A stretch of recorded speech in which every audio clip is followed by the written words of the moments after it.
Hi everyone, hope you're doing well, being safe and being kind. Thank you so much for joining me for this video and welcome to Tarot by the Pines. I am your dog-loving host for this channel, Jason. I was recently gifted the Magical Dogs Tarot deck by the lovely Amy over at Strength Reversed. She had gifted me this deck for my birthday and I am so happy and excited that this deck is in my collection. It is a Llewellyn deck, so you know I am a huge Llewellyn publications fan because Llewellyn is definitely a production. So I am very excited to share my thoughts and opinions on the Magical Dogs Tarot. Thanks again to Amy over at Strength Reverse for gifting me this deck. Of course, I will put her channel in the description box below, so you can definitely check out her channel. The Magical Dogs Tarot, created by Mickey and Daniel Mueller. The back of the box says, "Unleash the power of the arcane canines. Dogs bring a special kind of magic into our lives with their boundless joy, unwavering loyalty. This delightful Rider-Waite based deck and companion book enhance that magic, showcasing each canine's beauty, wisdom, and irresistible personality." Magical Dogs Tarot features a wide variety of domestic breeds navigating the universal challenges, relationships, and life lessons that reveal the answers to your biggest questions, transforming man's best friend into the tarot reader's perfect companion. So this is a Llewellyn production. It comes in this very sturdy box. It's magnetic. Opens up like so. You have this ribbon to pull open the guidebook as well as the cards. And there should be something at the very end. Yep, with a little puppy. What I really love about Llewellyn, first most, is the quality of the boxes. I am a person who keeps all of my cards in their original packaging, so I really appreciate boxes like this that are really sturdy and hold the cards. I put most of my boxes on my altar just to, showcase the fabulous boxes. Let's go into the guidebook briefly. So it is a hefty guidebook. It has 206 pages.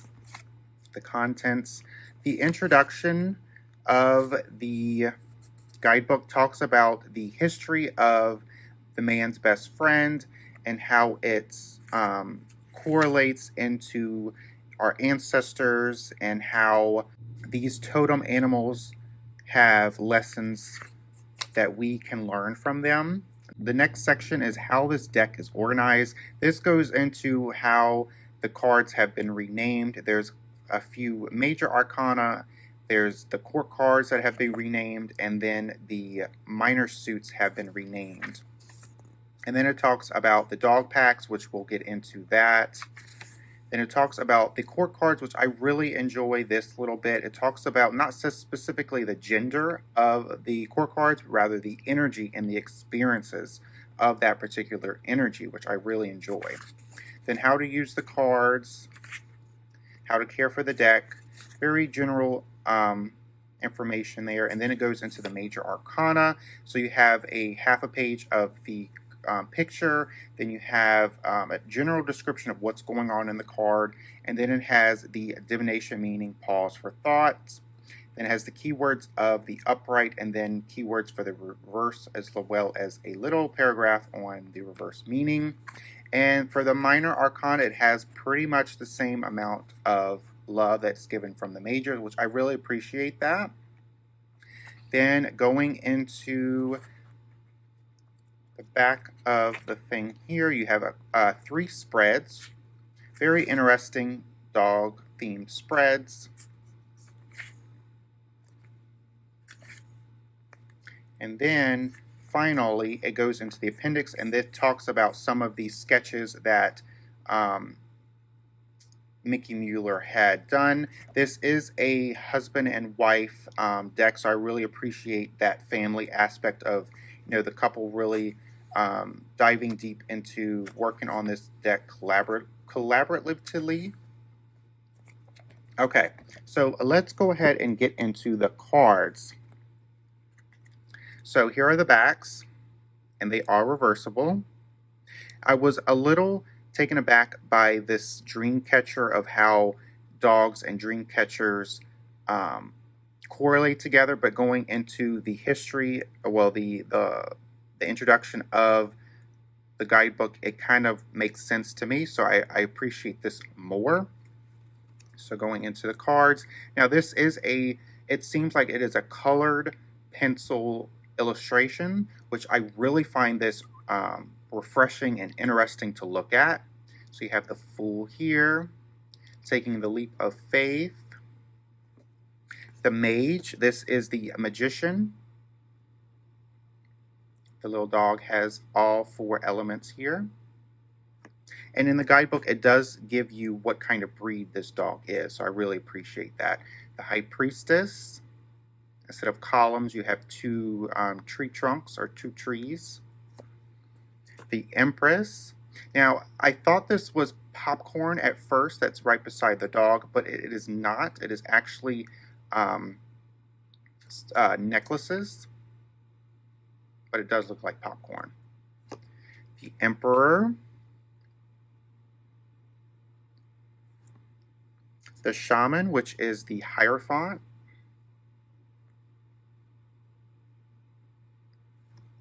The Lovers, a very beautiful Lovers card with the cherry blossoms. The Chariot. These are massive necklaces. Strength. You have a dog here, and it looks like a little cat is playing with its tail. Very cute. The Hermit.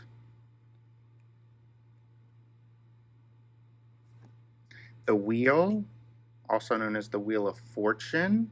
I really like this wheel because it has all 4 seasons. Justice. The Seer, which is the Hanged Man. Death. This is a very interesting interpretation of death, but in the guidebook, I really enjoy how it correlates to the traditional death meaning. Temperance. The Trickster, also known as the Devil. The Tower. A very scary tower. The Dog Star, also known as the Star. I just really enjoy this type of artwork in terms of like, it's a very delicate illustration in terms of like how it's drawn. It really seems like this is a colored pencil. The Moon. The Sun, beautiful sun. The Call, also known as Judgment. And the World. Alright, so for the minor arcana, they are divided into 4 packs of dogs. For the wands, they have been renamed Fire. Cups is Sea. Swords is Sky. And Pentacles is Earth.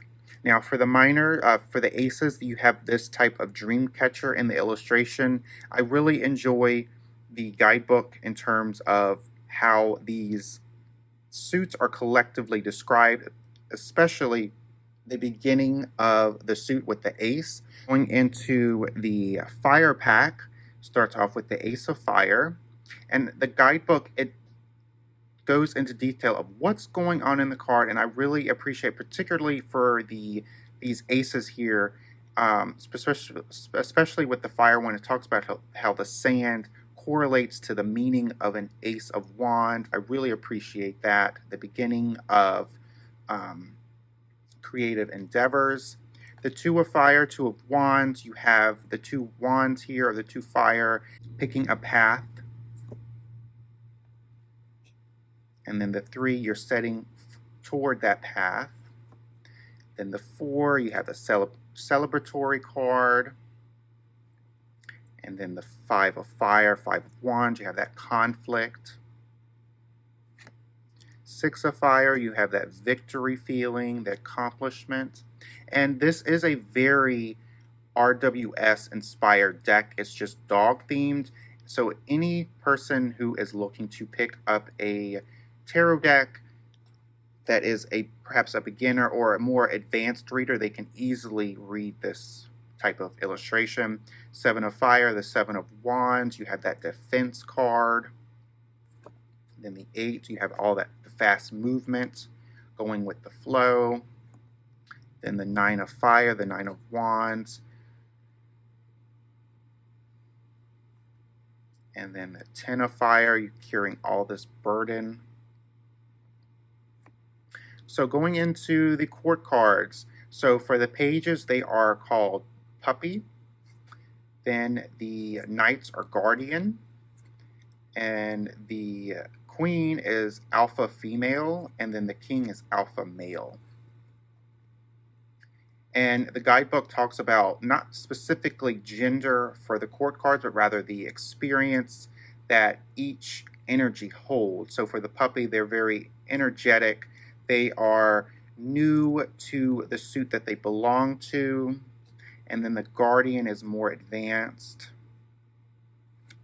And then, of course, you have the Queen and King are basically the masters of that suit. I really enjoy the illustrations, particularly for the court cards, because they are so vibrant. And they really stand out among the rest of the cards. So going into the C pack, Ace of C, the Ace of Cups. Then the 2 of C, have like a little date scene here. Then the 3, you have Celebrating. Then the 4 of C. This one's very interesting to read in the guidebook. Basically, you're a little bit disappointed or bored and you're just not seeing what's in front of you. And then the 5 of C, this one was really interesting, and it's very off-putting when it comes to the traditional artwork. The 5 of C has these 5 clams, and one of them is hitting the dog in the eye. This is another way to say that you are too busy looking at what you don't have when you should be looking at what you do have. The 6 of C, you have that nostalgia card, the childhood card. And the 7 of C, you have all these different options in front of you. Then the 8 of C is about you're taking a new journey and leaving the one in the past. Then the 9 of C, this is basically the 9 of Cups, where you have all of your wishes have come true. You are on the verge of living your best life. And then the 10 of Cups is the completion of the suit, and you're living your best life with your emotional needs. Then the court cards, you have the Sea Puppy,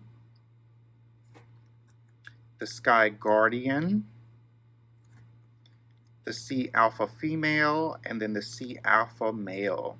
Going into the sword suit, the Ace of Sky, the 2 of Sky. This is another interpretation in the guidebook that was really interesting. It's not necessarily the traditional illustration, but there is a illustration of there are 2 choices to be made. Either stay up on the tree or jump down. The 3 of Sky, this is going to be the traditional 3 of Swords. Here it's a little less painful. You have a water river thing that has interrupted these 3 dogs in getting together. The 4 of Sky, the 4 of Swords, so you have that retreat, that resting, the meditating. Then the 5 of Swords, you have taken all of the swords from these other dogs, so you're basically on your own. The 6 of Swords, and the 7 of Swords. This one was really funny. Basically, the dog is hiding. This looks like a bone, and they're playing, that game where you pick which little thing here has that bone. but it's clearly not in any of them. Very fun. 8 of Swords here. That trapment feeling. Then the 9 of Swords, that Nightmare card that I really enjoy. And then the 10 of Swords. This one is a little graphic, as you can see that there's 10 or 9 wands that have been stuck into this dog. Then going into the court cards, you have the Sky Puppy, the Sky Guardian, and the Sky Alpha Female and Sky Alpha Male. Going into the last suit, the Pentacles, the Earth suit. I really love how these minor arcana has a specific color going on. So for green is of course Earth, and then you have the sea, that blue. It's very, the little details, folks, the little details. 2 of Earth, 2 of Pentacles, so you're doing that balancing act. 3 of Earth, 3 of Pentacles, you have that collaboration going. Then the 4 of Pentacles, you have the hoarding of the resources. The 5, you have that that calling out for help, the poverty card. The 6 of Pentacles, the giving and receiving. The 7 is patience is a virtue. The 8 is honing into your craft. You see a dog here that is putting together necklaces. Then the 9, living your best abundant life. Then the 10, living your best abundant life with others. Going into the courts, you have an Earth Puppy here, very cute with the little fox. Reminds me of Fox and the Hound. The Earth Guardian. The Alpha Female, beautiful Queen of Pentacles, and a beautiful King of Pentacles. All right, so let's go ahead and shuffle these cards so that way I can give you a good sense of the guidebook.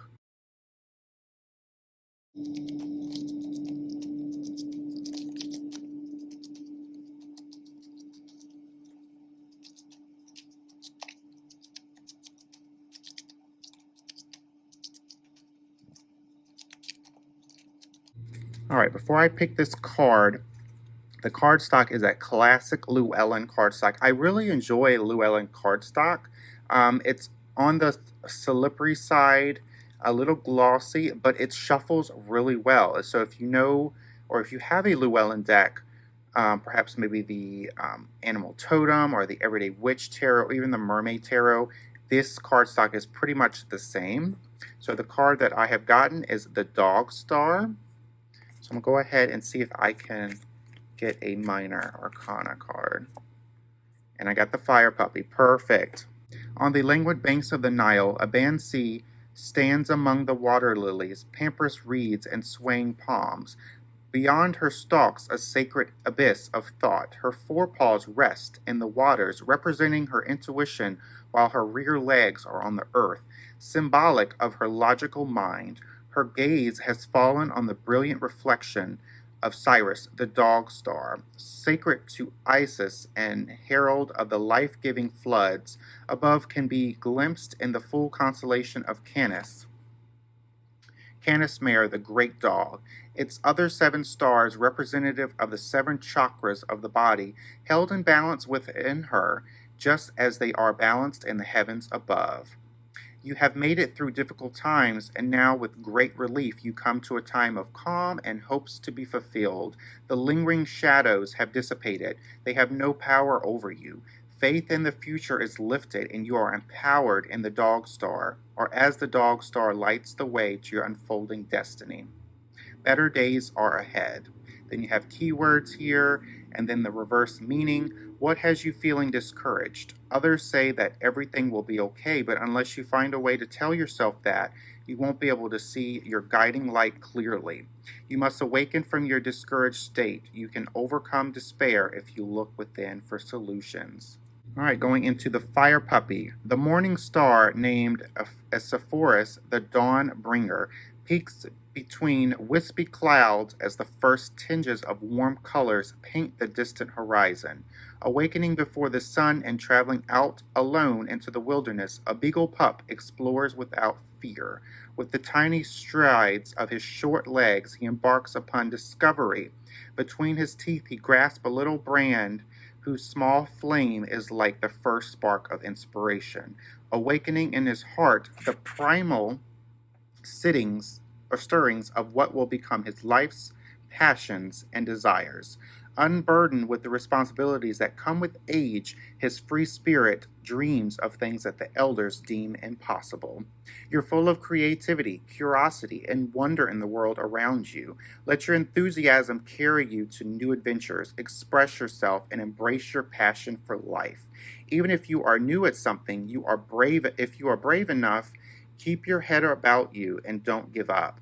You could become a great innovator and visionary. Your fresh perspective could change everything. And then the reverse. Have you had a few false starts? Maybe you haven't found your true passion yet. Keep in mind that trying out what doesn't work for you can lead to what does, so don't give up. Don't let your difficulty in finding your way make you become pessimistic or jaded. All in all, the Magical Dogs Tarot, it is a beautifully crafted deck. It is a Llewellyn deck, so I might be biased, but the cards themselves, they really tell a story that within the dog world, there are many lessons to be had. I really enjoy this artwork. It seems like it is like colored pencil. It just seems like there was a lot of love put into the illustrations of this deck. And even though some of the cards stray away from the traditional RWS artwork, the guidebook really brings it to the forefront and makes the meaning and the card really blend in together. And I really appreciate that. The cardstock is the Llewellyn, so if you enjoy Llewellyn cardstock, you know what you're getting. Maybe I am biased, but this is a really cool deck. You learn quite a few things about it, particularly about the history of dogs and canines and how they correlate with our ancestors. It's just a really fun, interesting, and educational deck that might be good to add to your deck library. So let me know in the comments below what you think about this deck, and let me know if you have this deck, how do you work with it? Again, I thank you so much for watching my video. I hope you learned a few things, and I hope you enjoyed looking at the Magical Dogs Tarot. Thank you so much for watching, and I will see you for Tarot by the Pines.